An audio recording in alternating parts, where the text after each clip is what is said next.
napaka-aesthetic lang ng kanilang coffee shop. So, you can see different kinds of pastries. Ayan. Tapos, andun na si Hubby. Ang cute nito, oh.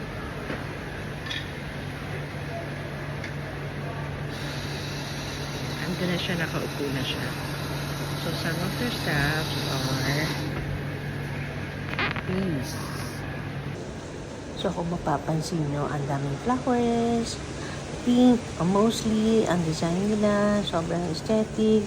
Yan, may mint green. Parang dalawang kulay lang yung naglalaro sa loob ng coffee shop. At talaga naman, napakasarap ng coffee nila. Napakasarap ng pastries nila. Babalik at babalikan mo to dahil napaka-instagrammable din ng place nila. Galing, diba? So, this is latte, macchiato, hot. Daddy, asan yung kape americano mo? Para siyang chocolate, no? Cheers!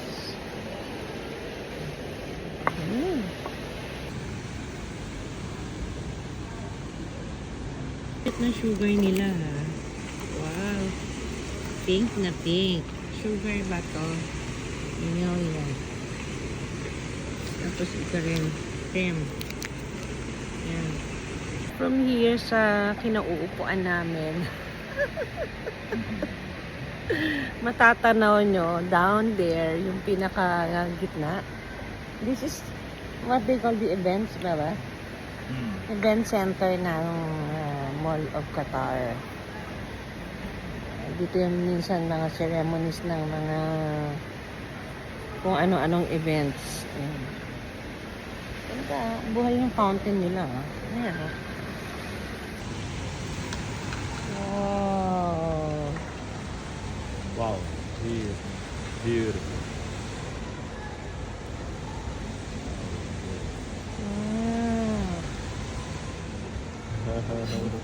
Thank you, ate. That's magic. Thank you.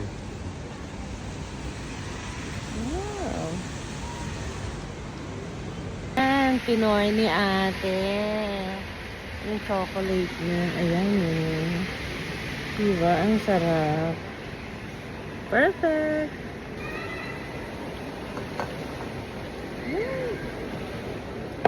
Kainin natin tong ano. Go. Bakit kutsara? Bakit spoon? Diba? Ang sarap ng chocolate eh.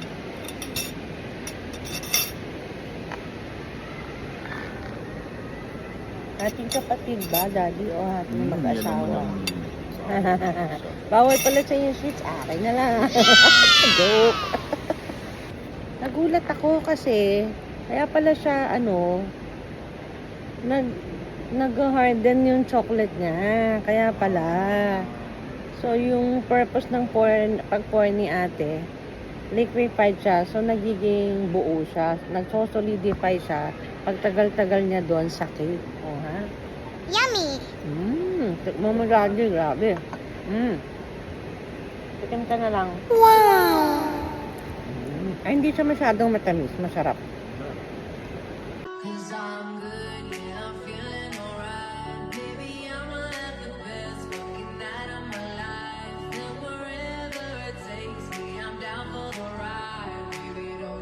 So come and visit Emilia's. Life is sweet at Emilia's. Thank you for watching.